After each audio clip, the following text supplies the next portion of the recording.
มันน้อยมาทำบุญที่ เกิ วั ด ด มา นะคะ มันเกิดมากเลยคนเราเกิดมาอย่างใดเลย ทำบุญที่วัด คนเฮาน่ะ3 ปีสักปีอย่างในอย่างใดเนาะ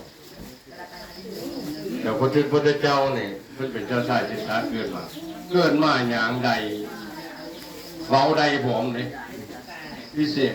มันเป็นอัศจรรย์อย่างใดเว้าใดเราหลงผิดอย่างใดเจ็ดเก้าอย่างก็ดีอย่างก็ได้เจ็ดเก้า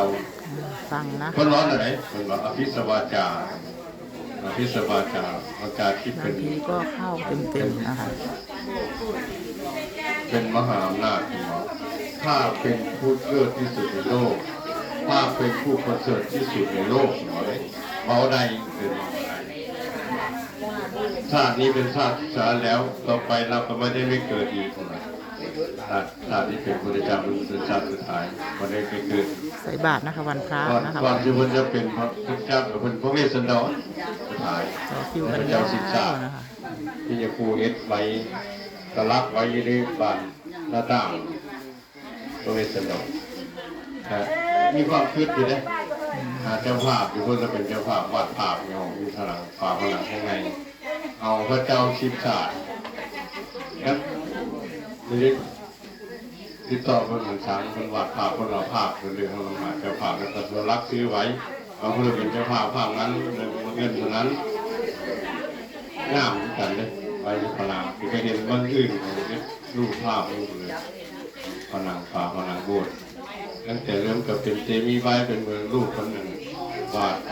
เป็นของอ้อมโบสถ์เข้าไปเรื่องอย่างงามความเข้าหมายเข้าคิดของผู้เราพอเอาเก้ๆครับโบสถ์เท่าเก้กับพุทธเจ้าหมดเลยก่อนที่ว่าเป็นมันเกิดแล้วครับมากกันก่อนเป็นพระเวสสันดรของนอกแต่มันเกิดเป็นพระเจ้าสิทธาเกิดมาเป็นผู้ชายเป็นพระเวสสันดรยังอยู่ด้านนอกข้างในครับคนพอวัดเพิ่นมันเกิดเป็นเป็นเมือง ชาวพุทธนะคะทำบุญด้วยกัน เป็นละม่องแบบกองพันหมดแต่ละภาพอันนี้ก็จะเลิศเนี่ยมีติดต่อปรึกษาในการติดต่อศิลปะเกี่ยวกับอาบวาดรูปงั้นเราไม่ได้เจ้าภาพเจ้าภาพวาดมันน้อยอย่างนี้นะนี่มันห้องมันโบสถ์ด้วยนะเบิ่งฟันเบิ่งทำที่ต่อมีทั้งศิลปะก่อนในมหาเนี่ยออกเป็นเจ้าภาพเนาะแล้วคู่แล้วเป็นผู้ออกบอกเอากระตุกเอ็นนึงเด้อแล้วก็บอกขอคนจะได้ดีแล้วมาเป็นเจ้าภาพดูมีทำกันเรื่อยๆสู้ก็รวยแล้วขอคิดเพิ่นบอกคุณน้ำเพิ่นอยู่เนี่ยจะลองพูดไอ้ใจขอโทษคนแล้วยังโทรหาเพิ่นทิศของพ่อทิศเพิ่นเมื่อกี้มีระบบเมื่อกี้มันเป็นเจ้าภาพตรงนี้มีน้ำมันรับมันโดยนะคือเป็นเจ้าภาพก็จะจองกระจองไว้ได้ไม่ออกการอย่างนี้ลูกนิมิตนะผู้ตั้งไว้ลูกละ30,000คือหลายเดี๋ยวเงินจะร่วมเป็นร่วมกันหลายคนก็ได้ต่อลูกนึง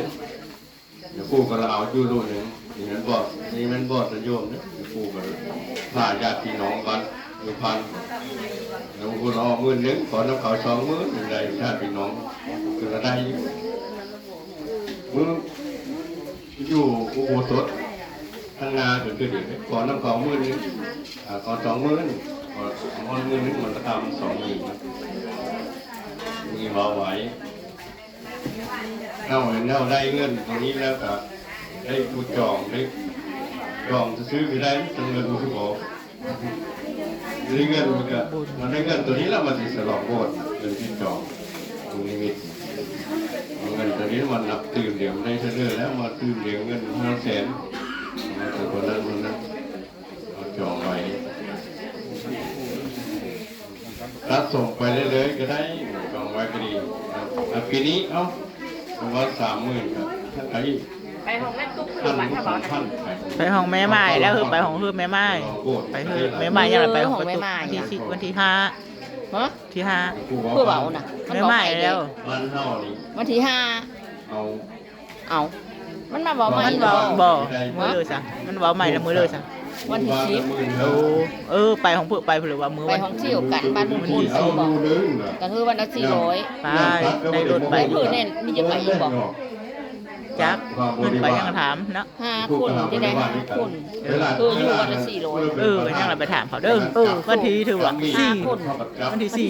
สินต่อกันเลยมันพัดอนาคตข้างหน้าจะ ติดต่อไปรับจ้างนะคะ ที่บ้าน รวมกันอยู่ข้างล่างแก้วภาพ ต่างถิ่นก็ไปนะ การหาแก้วภาพ มีคนมาติดต่อไว้นะ แล้วบนห้องแต่พ่อพ่อครูเนาะพ่อสลองแล้วคน ทำบุญนะคะโอ้ได้บุญได้กุศลนะคะวันนี้มีขนมขนมเยอะแยะ ปากโบสถ์นอนมันสบายมันแค่งานมันข่ายถ้าพอพระราชทานถูกทำขึ้นมาในไรเพราะที่ดินมันมีที่ตองมีเอกสารตัวนี้มีที่โฉนดค่าตัวนี้ได้ในห้องมันพิเศษขอได้ก่อนแต่พวกนี้ต้องสร้างถึง 80%ถึงจะได้ขอได้แล้วมันแค่น่าจะแล้วถึงขอไม่ได้อยู่งานพูดถามแล้วกันนั่นอยู่ เป็นเสร็จพิธีก็เข้าไปถวายพระ โอเค นะคะ เอาที่ประสูตรแล้วก็เป็นประมาณแล้วมาฟังมะเร็งเดี๋ยวไปฟังรายละเอียดพูดระวังฟังอีกเป็นประวันสำคัญประวันบทประสูตรพิญญาวันนางในเกตเก่าสมัยคนจะได้เผยแพร่พุทธศาสนาไปทั้งเกตตัวพี่สมัยเกตตัวพี่ยังเดินก็จะจับยิ่งน้อยมันก็เกิดเราอย่างนั้นก็พูด3 ปีอย่างนั้นกัน ครูสาว เดี๋ยวเอ่ยมาเล่าฟังเป็นแกงอาระที่ดินไปคนยาวมึงจะพูดเอ่ยมาฟัง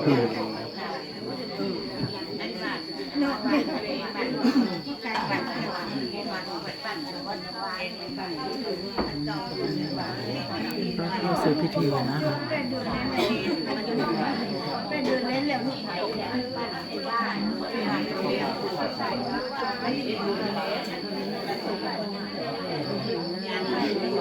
แล้วก็ถวายข้าวพระพุทธนะคะก็ตั้งนะโม3 จบ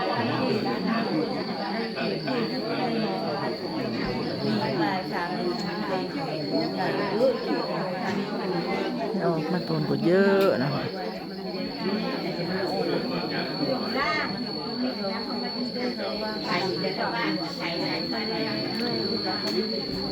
ทำบุญด้วยกันนะคะวันนี้ก็ประมาณนี้เอาไว้เจอกันใหม่นะคะสวัสดีค่ะ